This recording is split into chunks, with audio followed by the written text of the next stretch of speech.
ಅಂದಿರತಕ್ಕಂತಹ ಮಾಹಿತಿ ಕೂಡ ಲಭ್ಯವಾಗ್ತಾ ಇದೆ. ಕಾರವಾರ ಅಂಕೋಲ ಕ್ಷೇತ್ರದ ಶಾಸಕರಾಗಿರುವಂತಹ ಸತೀಶ್ ಅವರ ಮನೆ ಮೇಲೆ ಇಡಿ ಅಧಿಕಾರಿಗಳು ಶೋಧ ಕಾರ್ಯಾಚರಣೆಯನ್ನು ಮುಂದುವರಿಸಿದ್ದಾರೆ.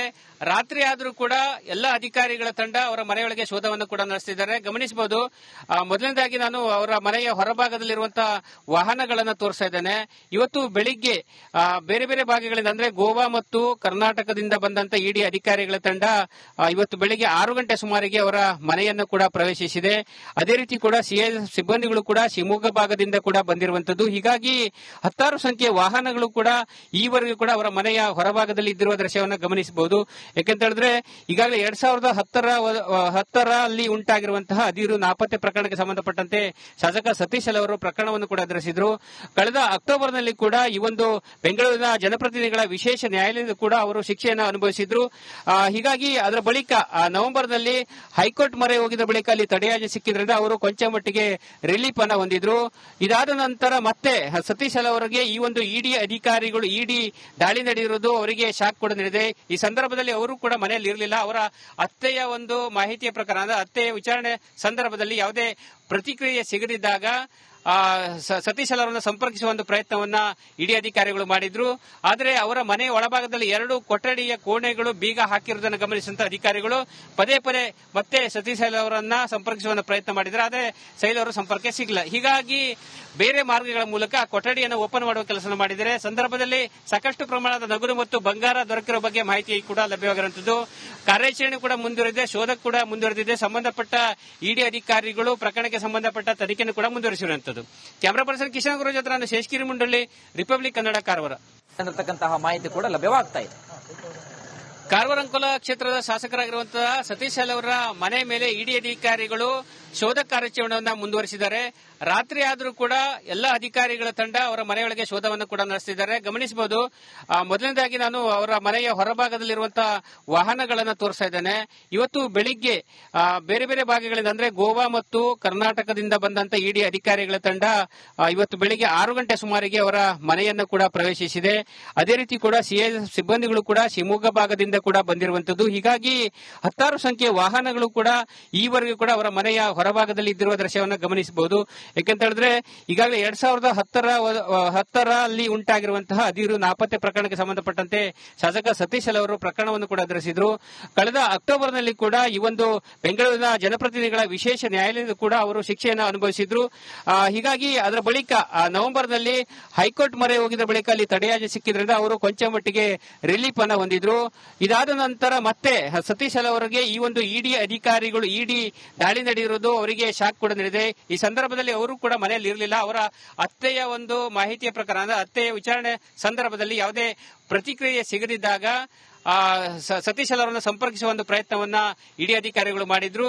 ಆದರೆ ಅವರ ಮನೆ ಒಳಭಾಗದಲ್ಲಿ 2 ಕೊಠಡಿಯ ಕೋಣೆಗಳು ಬೀಗ ಹಾಕಿರುವುದನ್ನು ಗಮನಿಸಿದಂತ ಅಧಿಕಾರಿಗಳು ಪದೇ ಪದೇ ಮತ್ತೆ ಸತೀಶ್ ಅವರನ್ನ ಸಂಪರ್ಕಿಸುವ ಪ್ರಯತ್ನ ಮಾಡಿದ್ರು. ಆದರೆ ಶೈಲ್ ಅವರು ಸಂಪರ್ಕ ಸಿಗಲಿಲ್ಲ. ಹೀಗಾಗಿ ಬೇರೆ ಮಾರ್ಗಗಳ ಮೂಲಕ ಕೊಠಡಿಯನ್ನು ಓಪನ್ ಮಾಡುವ ಕೆಲಸ ಮಾಡಿದರೆ ಸಂದರ್ಭದಲ್ಲಿ ಸಾಕಷ್ಟು ಪ್ರಮಾಣದ ನಗದು ಮತ್ತು ಬಂಗಾರ ದೊರಕಿರುವ ಬಗ್ಗೆ ಮಾಹಿತಿ ಕೂಡ ಲಭ್ಯವಾಗಿರುವಂತದ್ದು.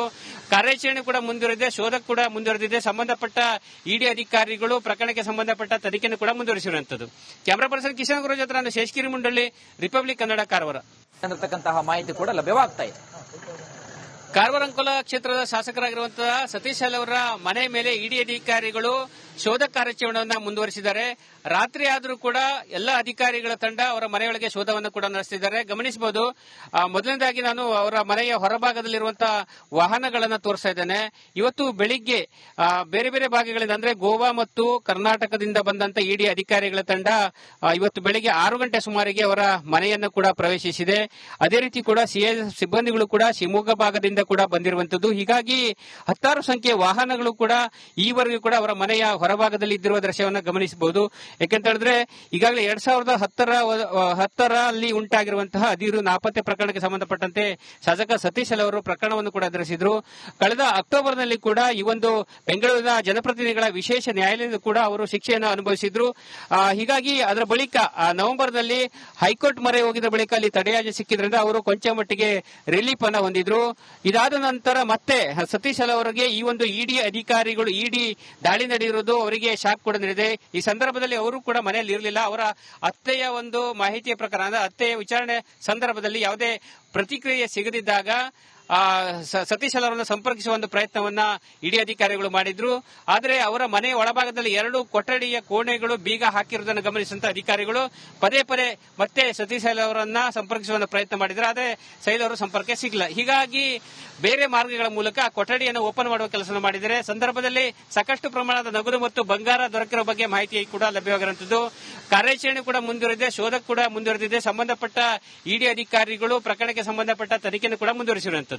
ಕ್ಯಾಮರಾ ಪರ್ಸನ್ ಕಿಶನ್ ಗುರು ಜೊತೆ ನಾನು ಶೇಷಗಿರಿ ಮುಂಡಳ್ಳಿ, ರಿಪಬ್ಲಿಕ್ ಕನ್ನಡ, ಕಾರವಾರ. ಮಾಹಿತಿ ಕೂಡ ಲಭ್ಯವಾಗ್ತಾ ಇದೆ. ಕಾರವಾರ ಅಂಕೋಲ ಕ್ಷೇತ್ರದ ಶಾಸಕರಾಗಿರುವಂತಹ ಸತೀಶ್ ಅವರ ಮನೆ ಮೇಲೆ ಇಡಿ ಅಧಿಕಾರಿಗಳು ಶೋಧ ಕಾರ್ಯಾಚರಣೆಯನ್ನು ಮುಂದುವರಿಸಿದ್ದಾರೆ. ರಾತ್ರಿ ಆದರೂ ಕೂಡ ಎಲ್ಲ ಅಧಿಕಾರಿಗಳ ತಂಡ ಅವರ ಮನೆಯೊಳಗೆ ಶೋಧವನ್ನು ಕೂಡ ನಡೆಸುತ್ತಿದ್ದಾರೆ. ಗಮನಿಸಬಹುದು, ಮೊದಲನೇದಾಗಿ ನಾನು ಅವರ ಮನೆಯ ಹೊರಭಾಗದಲ್ಲಿರುವಂತಹ ವಾಹನಗಳನ್ನು ತೋರಿಸ್ತಾ ಇದ್ದೇನೆ. ಇವತ್ತು ಬೆಳಿಗ್ಗೆ ಬೇರೆ ಬೇರೆ ಭಾಗಗಳಿಂದ ಅಂದ್ರೆ ಗೋವಾ ಮತ್ತು ಕರ್ನಾಟಕದಿಂದ ಬಂದಂತ ಇಡಿ ಅಧಿಕಾರಿಗಳ ತಂಡ ಇವತ್ತು ಬೆಳಿಗ್ಗೆ 6 ಗಂಟೆ ಸುಮಾರಿಗೆ ಅವರ ಮನೆಯನ್ನು ಕೂಡ ಪ್ರವೇಶಿಸಿದೆ. ಅದೇ ರೀತಿ ಕೂಡ ಸಿಐ ಸಿಬ್ಬಂದಿಗಳು ಕೂಡ ಶಿವಮೊಗ್ಗ ಭಾಗದಿಂದ ಕೂಡ ಬಂದಿರುವಂತದ್ದು. ಹೀಗಾಗಿ 10 ಸಂಖ್ಯೆಯ ವಾಹನಗಳು ಕೂಡ ಈವರೆಗೂ ಕೂಡ ಅವರ ಮನೆಯ ಹೊರಭಾಗದಲ್ಲಿ ಇದ್ದಿರುವ ದೃಶ್ಯವನ್ನು ಗಮನಿಸಬಹುದು. ಯಾಕಂತ ಹೇಳಿದ್ರೆ ಈಗಾಗಲೇ 2010ರಲ್ಲಿ ಉಂಟಾಗಿರುವಂತಹ ಅದಿರು ನಾಪತ್ತೆ ಪ್ರಕರಣಕ್ಕೆ ಸಂಬಂಧಪಟ್ಟಂತೆ ಶಾಸಕ ಸತೀಶ್ ಅವರು ಪ್ರಕರಣವನ್ನು ಕೂಡ ಎದುರಿಸಿದ್ರು. ಕಳೆದ ಅಕ್ಟೋಬರ್ನಲ್ಲಿ ಕೂಡ ಈ ಒಂದು ಬೆಂಗಳೂರಿನ ಜನಪ್ರತಿನಿಧಿಗಳ ವಿಶೇಷ ನ್ಯಾಯಾಲಯದ ಕೂಡ ಅವರು ಶಿಕ್ಷೆಯನ್ನು ಅನುಭವಿಸಿದ್ರು. ಹೀಗಾಗಿ ಅದರ ಬಳಿಕ ನವೆಂಬರ್ನಲ್ಲಿ ಹೈಕೋರ್ಟ್ ಮೊರೆ ಹೋಗಿದ ಬಳಿಕ ಅಲ್ಲಿ ತಡೆಯಾಜ್ಞೆ ಸಿಕ್ಕಿದ್ರಿಂದ ಅವರು ಕೊಂಚ ಮಟ್ಟಿಗೆ ರಿಲೀಫ್ ಅನ್ನ ಹೊಂದಿದ್ರು. ಇದಾದ ನಂತರ ಮತ್ತೆ ಸತೀಶ್ ಅವರಿಗೆ ಈ ಒಂದು ಇಡಿ ಅಧಿಕಾರಿಗಳು ಇಡಿ ದಾಳಿ ನಡೆದಿರುವುದು ಅವರಿಗೆ ಶಾಕ್ ಕೂಡ ನೀಡಿದೆ. ಈ ಸಂದರ್ಭದಲ್ಲಿ ಅವರು ಕೂಡ ಮನೆಯಲ್ಲಿ ಇರಲಿಲ್ಲ. ಅವರ ಅತ್ತೆಯ ಒಂದು ಮಾಹಿತಿಯ ಪ್ರಕಾರ ಅಂದ್ರೆ ಅತ್ತೆಯ ವಿಚಾರಣೆ ಸಂದರ್ಭದಲ್ಲಿ ಯಾವುದೇ ಪ್ರತಿಕ್ರಿಯೆ ಸಿಗದಿದ್ದಾಗ ಸತೀಶ್ ಅವರನ್ನು ಸಂಪರ್ಕಿಸುವ ಒಂದು ಪ್ರಯತ್ನವನ್ನ ಇಡಿ ಅಧಿಕಾರಿಗಳು ಮಾಡಿದ್ರು.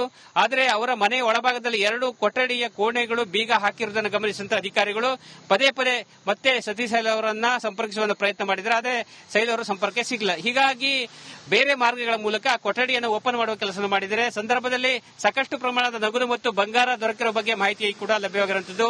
ಕಾರ್ಯಾಚರಣೆ ಕೂಡ ಮುಂದುವರೆದಿದೆ, ಶೋಧ ಕೂಡ ಮುಂದುವರೆದಿದೆ. ಸಂಬಂಧಪಟ್ಟ ಇಡಿ ಅಧಿಕಾರಿಗಳು ಪ್ರಕರಣಕ್ಕೆ ಸಂಬಂಧಪಟ್ಟ ತನಿಖೆಯನ್ನು ಕೂಡ ಮುಂದುವರಿಸಿರುವಂತದ್ದು. ಕ್ಯಾಮರಾ ಪರ್ಸನ್ ಕಿಶನ್ ಗುರು ಜೊತೆ ನಾನು ಶೇಷಗಿರಿ ಮುಂಡಳ್ಳಿ, ರಿಪಬ್ಲಿಕ್ ಕನ್ನಡ, ಕಾರವಾರ.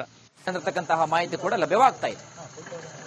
ಕಾರವಾರ ಅಂಕೋಲ ಕ್ಷೇತ್ರದ ಶಾಸಕರಾಗಿರುವಂತಹ ಸತೀಶ್ ಅವರ ಮನೆ ಮೇಲೆ ಇಡಿ ಅಧಿಕಾರಿಗಳು ಶೋಧ ಕಾರ್ಯಾಚರಣೆಯನ್ನು ಮುಂದುವರಿಸಿದ್ದಾರೆ. ರಾತ್ರಿ ಆದರೂ ಕೂಡ ಎಲ್ಲ ಅಧಿಕಾರಿಗಳ ತಂಡ ಅವರ ಮನೆಯೊಳಗೆ ಶೋಧವನ್ನು ಕೂಡ ನಡೆಸುತ್ತಿದ್ದಾರೆ. ಗಮನಿಸಬಹುದು, ಮೊದಲನೇದಾಗಿ ನಾನು ಅವರ ಮನೆಯ ಹೊರಭಾಗದಲ್ಲಿರುವಂತಹ ವಾಹನಗಳನ್ನು ತೋರಿಸ್ತಾ ಇದ್ದೇನೆ. ಇವತ್ತು ಬೆಳಿಗ್ಗೆ ಬೇರೆ ಬೇರೆ ಭಾಗಗಳಿಂದ ಅಂದ್ರೆ ಗೋವಾ ಮತ್ತು ಕರ್ನಾಟಕದಿಂದ ಬಂದಂತ ಇಡಿ ಅಧಿಕಾರಿಗಳ ತಂಡ ಇವತ್ತು ಬೆಳಿಗ್ಗೆ 6 ಗಂಟೆ ಸುಮಾರಿಗೆ ಅವರ ಮನೆಯನ್ನು ಕೂಡ ಪ್ರವೇಶಿಸಿದೆ. ಅದೇ ರೀತಿ ಕೂಡ ಸಿಐ ಸಿಬ್ಬಂದಿಗಳು ಕೂಡ ಶಿವಮೊಗ್ಗ ಭಾಗದಿಂದ ಕೂಡ ಬಂದಿರುವಂತದ್ದು. ಹೀಗಾಗಿ 10 ಸಂಖ್ಯೆಯ ವಾಹನಗಳು ಕೂಡ ಈವರೆಗೂ ಕೂಡ ಅವರ ಮನೆಯ ಹೊರಭಾಗದಲ್ಲಿ ಇದ್ದಿರುವ ದೃಶ್ಯವನ್ನು ಗಮನಿಸಬಹುದು. ಯಾಕಂತ ಹೇಳಿದ್ರೆ ಈಗಾಗಲೇ 2010ರಲ್ಲಿ ಉಂಟಾಗಿರುವಂತಹ ಅದಿರು ನಾಪತ್ತೆ ಪ್ರಕರಣಕ್ಕೆ ಸಂಬಂಧಪಟ್ಟಂತೆ ಶಾಸಕ ಸತೀಶ್ ಅವರು ಪ್ರಕರಣವನ್ನು ಕೂಡ ಎದುರಿಸಿದ್ರು. ಕಳೆದ ಅಕ್ಟೋಬರ್ನಲ್ಲಿ ಕೂಡ ಈ ಒಂದು ಬೆಂಗಳೂರಿನ ಜನಪ್ರತಿನಿಧಿಗಳ ವಿಶೇಷ ನ್ಯಾಯಾಲಯದ ಕೂಡ ಅವರು ಶಿಕ್ಷೆಯನ್ನು ಅನುಭವಿಸಿದ್ರು. ಹೀಗಾಗಿ ಅದರ ಬಳಿಕ ನವೆಂಬರ್ನಲ್ಲಿ ಹೈಕೋರ್ಟ್ ಮೊರೆ ಹೋಗಿದ ಬಳಿಕ ಅಲ್ಲಿ ತಡೆಯಾಜ್ಞೆ ಸಿಕ್ಕಿದ್ರಿಂದ ಅವರು ಕೊಂಚ ಮಟ್ಟಿಗೆ ರಿಲೀಫ್ ಅನ್ನ ಹೊಂದಿದ್ರು. ಇದಾದ ನಂತರ ಮತ್ತೆ ಸತೀಶ್ ಅವರಿಗೆ ಈ ಒಂದು ಇಡಿ ಅಧಿಕಾರಿಗಳು ಇಡಿ ದಾಳಿ ನಡೆದಿರುವುದು ಅವರಿಗೆ ಶಾಕ್ ಕೂಡ ನೀಡಿದೆ. ಈ ಸಂದರ್ಭದಲ್ಲಿ ಅವರು ಕೂಡ ಮನೆಯಲ್ಲಿ ಇರಲಿಲ್ಲ. ಅವರ ಅತ್ತೆಯ ಒಂದು ಮಾಹಿತಿಯ ಪ್ರಕಾರ ಅಂದ್ರೆ ಅತ್ತೆಯ ವಿಚಾರಣೆ ಸಂದರ್ಭದಲ್ಲಿ ಯಾವುದೇ ಪ್ರತಿಕ್ರಿಯೆ ಸಿಗದಿದ್ದಾಗ ಸತೀಶ್ ಅವರನ್ನು ಸಂಪರ್ಕಿಸುವ ಒಂದು ಪ್ರಯತ್ನವನ್ನ ಇಡಿ ಅಧಿಕಾರಿಗಳು ಮಾಡಿದ್ರು. ಆದರೆ ಅವರ ಮನೆ ಒಳಭಾಗದಲ್ಲಿ 2 ಕೊಠಡಿಯ ಕೋಣೆಗಳು ಬೀಗ ಹಾಕಿರುವುದನ್ನು ಗಮನಿಸಿದಂತ ಅಧಿಕಾರಿಗಳು ಪದೇ ಪದೇ ಮತ್ತೆ ಸತೀಶ್ ಅವರನ್ನ ಸಂಪರ್ಕಿಸುವ ಪ್ರಯತ್ನ ಮಾಡಿದ್ರು. ಆದರೆ ಸೈಲ್ ಅವರು ಸಂಪರ್ಕ ಸಿಗಲಿಲ್ಲ. ಹೀಗಾಗಿ ಬೇರೆ ಮಾರ್ಗಗಳ ಮೂಲಕ ಕೊಠಡಿಯನ್ನು ಓಪನ್ ಮಾಡುವ ಕೆಲಸ ಮಾಡಿದರೆ ಸಂದರ್ಭದಲ್ಲಿ ಸಾಕಷ್ಟು ಪ್ರಮಾಣದ ನಗದು ಮತ್ತು ಬಂಗಾರ ದೊರಕಿರುವ ಬಗ್ಗೆ ಮಾಹಿತಿ ಕೂಡ ಲಭ್ಯವಾಗಿರುವಂತದ್ದು. ಕಾರ್ಯಾಚರಣೆ ಕೂಡ ಮುಂದುವರೆದಿದೆ, ಶೋಧ ಕೂಡ ಮುಂದುವರೆದಿದೆ. ಸಂಬಂಧಪಟ್ಟ ಇಡಿ ಅಧಿಕಾರಿಗಳು ಪ್ರಕರಣಕ್ಕೆ ಸಂಬಂಧಪಟ್ಟ ತನಿಖೆಯನ್ನು ಕೂಡ ಮುಂದುವರಿಸಿರುವಂತದ್ದು. ಕ್ಯಾಮರಾ ಪರ್ಸನ್ ಕಿಶನ್ ಗುರು ಜೊತೆ ನಾನು ಶೇಷಗಿರಿ ಮುಂಡಳ್ಳಿ, ರಿಪಬ್ಲಿಕ್ ಕನ್ನಡ.